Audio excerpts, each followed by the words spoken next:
Perspėju, jog šioje laidoje bus minimi internete buvę populiarūs iššūkiai, kurie gali sukelti rimtų sveikatos problemų ar net mirtį. Apie juos bus kalbama norint atkreipti dėmesį į socialinių tinklų pavojus ir norint paskatinti nesiimti jokių panašių pavojingų veiklų. Šia laida siekiama šviesti socialinių tinklų naudotojus ir nepilnamečių tėvus, kad nebepasikartotų panašios nelaimės. Daugelis tėvų tikisi, kad laisvu laiku jų vaikai tiesiog ruošia namų darbus, žiūri juokingus vaizdo įrašus, žaidžia kompiuterinius žaidimus ar tiesiog nekaltai bendrauja su draugais. Tačiau netikėtai vietoj ramaus vakaro į namus lekia greitoji, o vidun įsiveržę paramedikai stengiasi išgelbėti paauglio gyvybę. Tai jau daug kartų užsienyje įvykęs siužetas, kuris nesykį baigėsi mirtimi ar rimtomis sveikatos problemomis. Ir viskas prasideda nuo kaip viruso išplitusių vaizdo įrašų, kuriuose užfiksuoti pavojingi iššūkiai, skatinantis ir kitus imtis tokios veiklos. Vien iš smagumo, noro prisijungti prie socialinių tinklų bangos, noro išpopuliarėti ar tiesiog naivaus smalsumo. O Lietuvoje irgi neretai pasitaiko vaikų, paauglių ir net suaugusių, kurie užsimano išmėginti sparčiai plintančius socialinių tinklų iššūkius. Tad šiandien laidoje ir aptarsime pačius pavojingiausius internetinius iššūkius ir žaidimus. Tuos, kurie kainavo žmonių gyvybės ar paliko juos su smegenų pažeidimais, nudegimais ar kitomis rimtomis traumomis.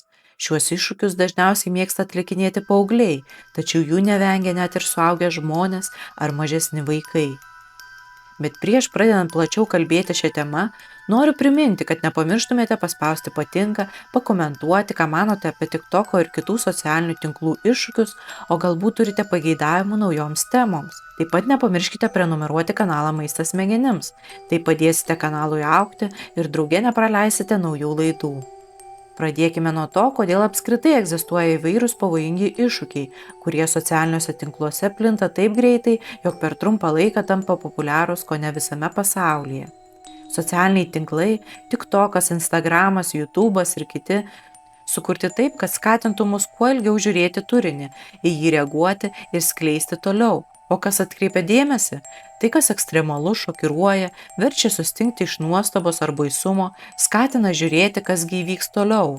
Todėl kvailas pokštas, kuris anksčiau apsiribodavo 3 nuobodžių paauglių linksmybėmis už mokyklos kampo, šiandien gali tapti pasauliniu reiškiniu, prie kurio prisijungia įvairaus amžiaus žmonės, vos per kelias dienas ar savaitės. Psichologai ir vaikų sveikatos specialistai išskiria kelis veiksnius, dėl kurių pavojingi iššūkiai ypač patrauklūs vaikams ir paaugliams. Tai visų pirma smalsumas ir rizikos troškimas, nes paauglių smegenys natūraliai linkusios ieškoti naujų potyrių, bet dažnu atveju dar nemoka adekvačiai įvertinti rizikos. Taip pat neretai kalta draugų įtaka, kurie skatina imtis vienokios ar kitokios veiklos. Pavojingų iššūkių imamas ir dėl statuso, populiarumo pojūčio, nes taip vadinamasis viral iššūkis yra greitas būdas įrodyti savo drąsą ar gauti kuo daugiau sekėjų. Beje, būtent dėl galimo greito populiarumo tokius iššūkius mielai atlieka ir suaugę. Tiek paaugliai, tiek suaugę taip pat rimtai neapgalvodami pasekmių griebiasi įvairių iššūkių, nes jaučiasi saugus. Juk jei milijonai kitų sėkmingai atliko tam tikrą iššūkį, vadinasi, tai saugu ir negali būti pavojinga. Nors realybė būna kitokia. Kai kurie iš smarkiai išpopuliarėjusių iššūkių gali baigtis rimtomis sveikatos problemomis ar net mirtimi. Bet net ir išgirdę apie nelaimingus atsitikimus, tokie į socialinius tinklus įnikę žmonės tiesiog įtiki, kad jiems taip nenutiks. Pavojingų iššūkių būta daug. Ir net neabejoju, kad laikas nuo laiko, net ir po šios laidos paskelbimo, jų atsiras vis naujų. Tačiau išskirsiu keletą, kurie bene labiausiai nuskambėjo per pastaruosius 14 metų ir kurių tikrai nevalia kartoti, nes jie yra pernelyg žalingi sveikatai ar net mirtini. Alpimo iššūkis arba angliškai Blackout Challenge ir įvairios jo variacijos. Žaidimai su sąmonės praradimu yra vienas pavojingiausių iššūkių kategorijų, nes žmonės tiesioginė ta žodžio prasme nustoja kvėpuoti arba randa būdų, kaip save smaugti. Beje, tokio tipo žaidimai egzistavo dar prieš prasidedant nevaldomam socialinių tinklų iššūkių vajui. Pavyzdžiui, vien JAV tarp 1995–2007 metų buvo nustatytos 82 smaugimo žaidimo mirtys. Tačiau po TikToko ir kitų socialinių tinklų iššūkių atsiradimo ir išpopuliarėjimo, socialinių tinklų iššūkiai tokius alpimo žaidimus pavertė globaliu reiškiniu, nusidriekusiu kone per visą pasaulį, o ne tik pavienės paauglių grupelės. Dabar daugelis vaikų žino apie vadinamąjį blackout iššūkį arba vadinamąjį choking game. Jo metu žmonės bando taip ilgai sulaikyti kvėpavimą, kol galiausiai nualpsta. Daugeliui tokį iššūkį sugalvojus atlikti žmonių, tai atrodo tik kaip linksmas nekaltas eksperimentas, tačiau iš tiesų tai gali privesti iki smegenų pažeidimų ar net mirties. Be to, vaikai dažnai neapsiribodavo vien paprastų kvėpavimo sulaikymu ar savęs smaugimu rankomis. Jie įsigudrindavo panaudoti įvairius namuose rastus daiktus, su kuriais save smaugdavo, o kai kurie ir pasismaugdavo. Pavyzdžiui, 2021-aisiais 9 metų mergaitė šitai pasismaugė apsivyniodama ant kaklo šuns pavadėlį ir jį pritvirtindama prie spintos. O 10-metė mergaitė pasismaugė su chalato diržu, jį prikabindama prie rankšluosčių kabyklos. Ir tai tikrai nėra pavieniai atvejai, kurie buvo užfiksuoti Amerikoje. 2022 metais buvo rašoma, kad vien per 18 mėnesių su šiuo iššūkiu buvo siejamos mažiausiai 20 mirčių, o 15 iš jų vos 12-mečiai ar dar jaunesnės aukos. Be to stebina ir dar vienas faktas. Vaikus praradusios šeimos pasakojo, jog socialinių tinklų algoritmai patys pasiūlydavo blackout iššūkio vaizdo įrašus kaip rekomenduojamus, o savęs smaugimo nekvėpavimo iššūkiai ir toliau plūduriuoja internete, laikas nuo laiko nusineždami jas bandančių žmonių gyvybės. Pavyzdžiui, šiais metais buvo pranešta, kad 12-metės Anglijoje mirė po to, kai įtariama, kad nusprendė sudalyvauti skarelės iššūkyje. Tai blackout iššūkio variacija. Nors kai kurie paaugliai, mažesnio amžiaus vaikai ar net suaugę vis dar tiki, kad galima saugiai atlikinėti tokį iššūkį, visgi jie kiekvieną sykį smarkiai rizikuoja. Mėginimas save smaugti gali baigtis traukuliais, smegenų pažeidimais ir mirtimi. Antialerginio vaisto Benadryl iššūkis. Po socialinius tinklus taip pat sklandė ir vis dar sklando įvairūs su vaistiniais preparatais susiję iššūkiai, kurie nesykį baigėsi paauglių atsidūrimu ligoninėje ar net mirtimi. Tikriausiai vienas žinomiausių – Benadryl iššūkis, kurio metu paaugliai išgeria didelės antialerginio vaisto Benadryl dozes, siekdami patirti haliucinacijas. Įprastai šios tabletės gali sukelti tiesiog mieguistumą, tačiau išgėrus didelę vaistų dozę, toks socialinių tinklų paskatintas eksperimentas gali baigtis mirtimi. Ir taip jau iš tikrųjų nesykį įvyko. Pavyzdžiui, vien Amerikoje yra fiksuota, kad 2020-aisiais nuo perdozavimo šiuo vaistu mirė 15-metė, o 2023-aisiais mirė 13-metis Jacobas Stevensas, kuriam po to, kai išgėrė maždaug 12-14 tablečių, nuo per didelio vaistų kiekio prasidėjo traukuliai, o nuvežus jį į ligoninę paaiškėjo, kad per vėlu kažką daryti, jos smegenys jau buvo mirusios. Net ir 2025-aisiais buvo fiksuotas atvejis, kai 13-metė vos nemirė perdozavusi šio vaisto. Jo širdis plakė beveik 200 kartų per minutę, bet visa laimė, kad paauglė visgi liko gyva. Beje, tokie pavojingi žaidimai su vaistais gali baigtis ne tik mirtimi. Besaikis vaistų vartojimas gali sukelti traukulius, rimtas širdies problemas ar net komą. NyQuil Chicken iššūkis. Šis TikTok iššūkis nesaugų vaistų vartojimą pavertė dar keistesniu, ypač pavojingų eksperimentų. Šio iššūkio metu vištiena būdavo kepama, ar tiksliau reikėtų sakyti verdama, ne paprastame aliejuje ar vandenyje, o naudojant vaistus nuo peršalimo – NyQuil.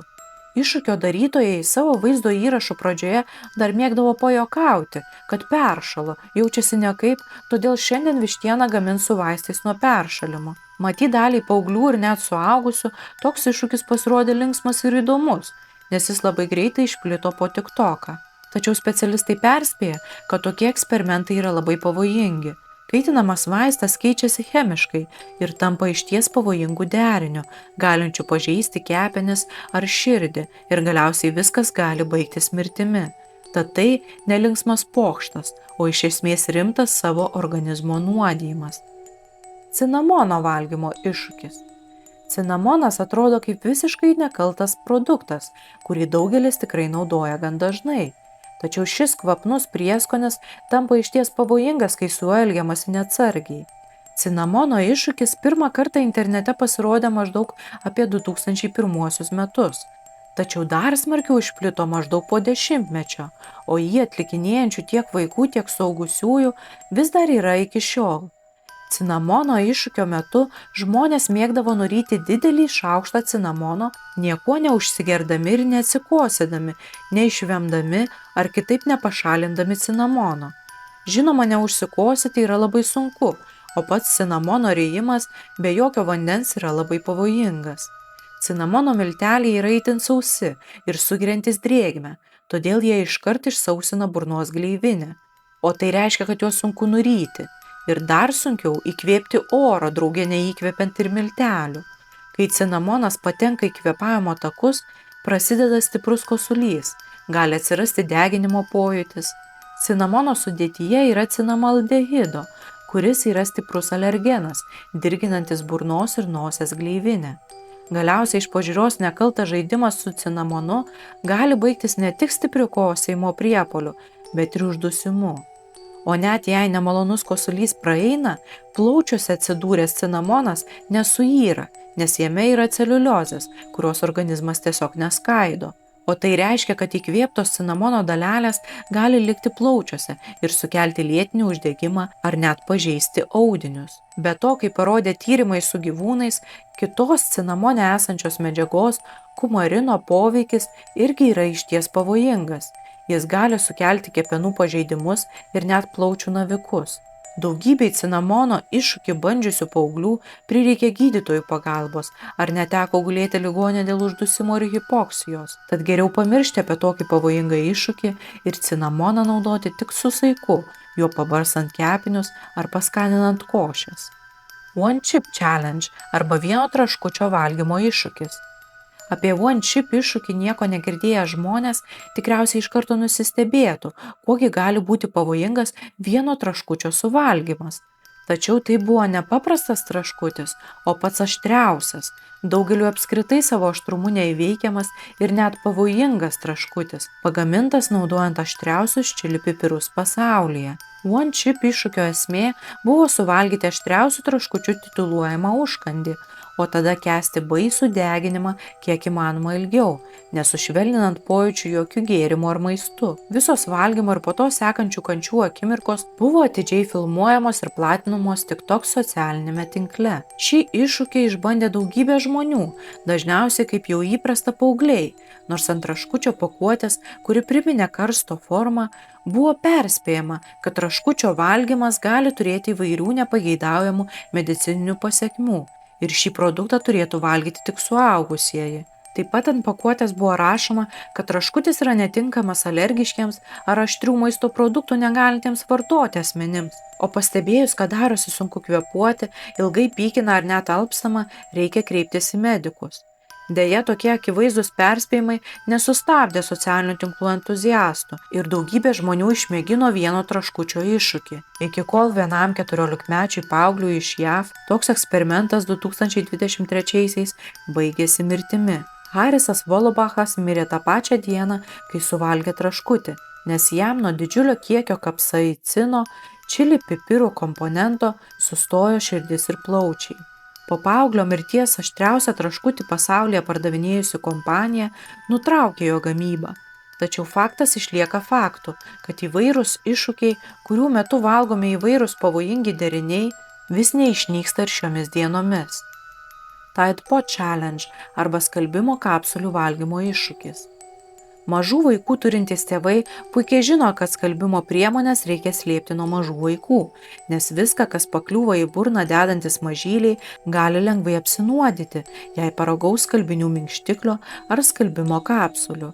Tačiau maždaug 2018 pradžioje, po socialinius tinklus išplitus skalbimo kapsulių valgymo iššūkiui, tapo aišku, kad skalbimo priemonės reikia slėpti ne tik nuo ropoti pradėjusių mažylių, bet ir nuo paauglių.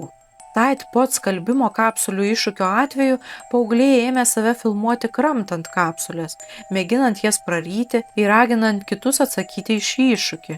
Tai yra, irgi bėgti ryti kapsulę, save filmuojant ir įkeliant filmuotą medžiagą į YouTube ir Facebook. Kai kurie taip pat mėgino išvirti kapsulės prieš jas suvalgant.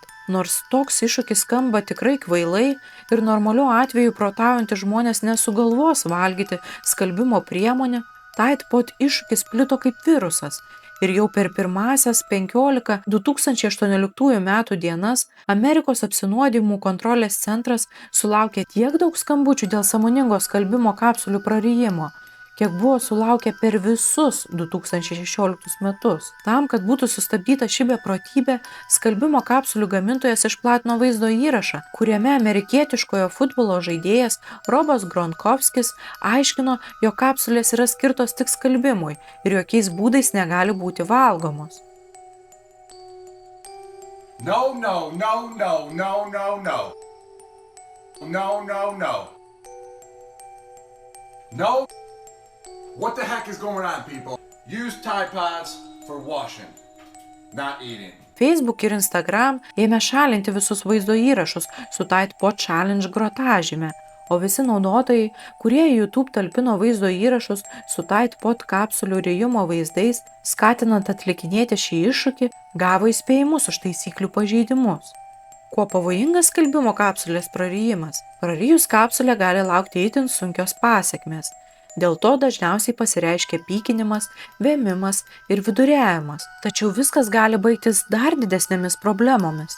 Žmogui gali pasidaryti per sunku nuryti kietą ar net skystą maistą, nes burnos, ryklės ir stemplės gleivinės nudegimai ir opos iššaukia disfagiją. Nudegti gali ir skrandis bei kitos virškinamojo trakto dalys. Be to, nurijus kapsulės gali prasidėti traukuliai, kvėpavimo sistemos sutrikimai, inkstų bei elektrolitų sutrikimai. Kai kuriais atvejais prarijus ypač koncentruotas kapsulės net gali sustoti kvėpavimas ir gali prireikti dirbtinės plaučių ventiliacijos. Skalbimo kapsulės yra tokios pavojingos, kad jų valgymas gali baigtis net ir mirtimi. Tad toks iššūkis buvo išties pavojingas ir belieka tikėtis, kad jis niekada nebeiškils į dienos šviesą. Skullbreaker Challenge arba kaukolės laužytojo iššūkis. Manau, kad vien pagal iššūkio pavadinimą galima suprasti, koks tai buvo pavojingas ir nemalonus iššūkis. Kaukolės laužytojo iššūkiui reikėdavo 3 žmonių. Iššūkio metu jie išsirikiuodavo vienas šalia kito. Viduryje stovėdavęs žmogus imdavo šokinėti, kol šone buvę draugai bandydavo spirti jam į kojas. Dėl to vidurinis asmuo negalėdavo tinkamai nusileisti ant žemės ir nukrisdavo. Iššūkis vadinosi kaukolės laužytojų ne šiaip sau. Labai dažnai kritimo metu buvo trenkiamasi pakaušiu į žemę. Toks iššūkis buvo išties pavojingas, nes nesykį baigėsi smegenų sukrėtimu, kaukolės lūžiais ar nugaros traumomis. Kai išpopuliarėjo toks neatsargus iššūkis, tiek JAV, tiek Europos ligoninės fiksavo daugybę panašių traumų. Be to rizikuodavo ne tik šokinėjęs ar smarkiai susižeidęs asmuo, nes kiti 2 iššūkio dalyviai galėjo būti apkaltinti sunkiu kūno sužalojimu. Milk Crate Challenge arba pieno dėžių iššūkis. 2021-aisiais TikTok'e išpopuliarėjo pieno dėžių iššūkis. Vaizdo įrašuose žmonės mėgindavo užlipti ant nestabiliai sudėtų plastikinių pieno dėžių piramidės viršūnės, o tuomet nulipti žemyn, nesugadinant dėžių statinio ir nenukrentant žemyn patys. Tai buvo išties pavojingas žaidimas, nes dalyviai labai dažnai krisdavo nuo nestabilaus dėžių statinio ir susižeisdavo. Buvo pranešama apie daugybę atvejų, kai žmonės ne tik nusibrozdindavo, bet ir susilauždavo rankas, išsinarindavo petį, patirdavo raiščių ar menisko plyšimus, taip pat pasitaikė net ir nugaros smegenų traumų. Į šią situaciją galiausiai sureagavo ir TikTok'as. Ištrynė visus su iššūkiu susijusius vaizdo įrašus, o bandant ieškoti Milk Crate Challenge socialinėme tinkle, išmetamas perspėjimas apie iššūkių pavojų. Fire Challenge arba ugnies iššūkis. Ugnies iššūkio vaizdo įrašai prasidėjo dar 2012-aisiais, tačiau labiausiai išpopuliarėjo 2014-aisiais. Šio iššūkio dalyviai ant kūno pildavo degaus skysčio ir tuomet jį padegdavo. Nors tai apskritai skamba kaip sveikų protų nesuvokiamas dalykas, tačiau kurį laiką iš tikrųjų atsirasdavo tokių socialinių tinklų naudotojų, kurie išdrįsdavo save padegti. Apie tai mokslininkai net paskelbė straipsnį pavadinimu Nudegimai patirti dėl TikTok iššūkių. Šiame straipsnėje dokumentavo atvejus apie jaunų žmonių patirtus įvairaus sunkumo, nuo paviršinio iki 3 laipsnio, apėmusių net 24% viso kūno paviršiaus nudegimus. Vadinamojo Fire Challenge versijų egzistavo ne viena. Eksperimentuojant su ugnimi buvo naudojami ne tik degūs skysčiai, bet ir aerozoliai bei alkoholiniai mišiniai. Žinoma, ne visais atvejais degios medžiagos buvo naudojamos tiesiai ant savo kūno, tačiau net ir su jomis tiesiog eksperimentuojant, viskas nesykį baigdavosi nudegimais. Pavyzdžiui, šiais metais Teksase 12-metis Keidinas Ballardas liko su sunkiais 2 ir 3 laipsnio nudegimais, kai sekdamas TikTok rastomis instrukcijomis uždegė stiklinį alkoholį. Nematoma liepsna akimirksniu persimetė ant jo marškinėlių ir taip įvyko skaudi nelaimė. Net neabejoju, kad socialiniuose tinkluose sklandė ir veikiausiai tebesklando ne vienas kitas pavojingas iššūkis. Tad belieka tikėtis, kad socialinių tinklų naudotojai neužsikrės kokio nors iššūkio manija ir nesugalvos rizikuoti savo ar kito asmens sveikata ar net gyvybę. O tėvams belieka mokyti vaikus apie socialinių tinklų ir juose sklandančių iššūkių pavojus. O jau suaugusiems žmonėms reikėtų patiems kritiškai vertinti, ar sudominę iššūkiai nėra pavojingi. Šiam kartui tiek. Nepamirškite paspausti patinka, pakomentuoti, ką manote apie socialinių tinklų iššūkius, galbūt taip pat norite pasiūlyti kažkokių temų ateities laidoms. Taip pat nepamirškite prenumeruoti kanalą Maistas smegenims. O jei norite paremti kanalo veiklą ir paskatinti kurti daugiau turinio, būdus kaip tai padaryti rasite po šiuo video.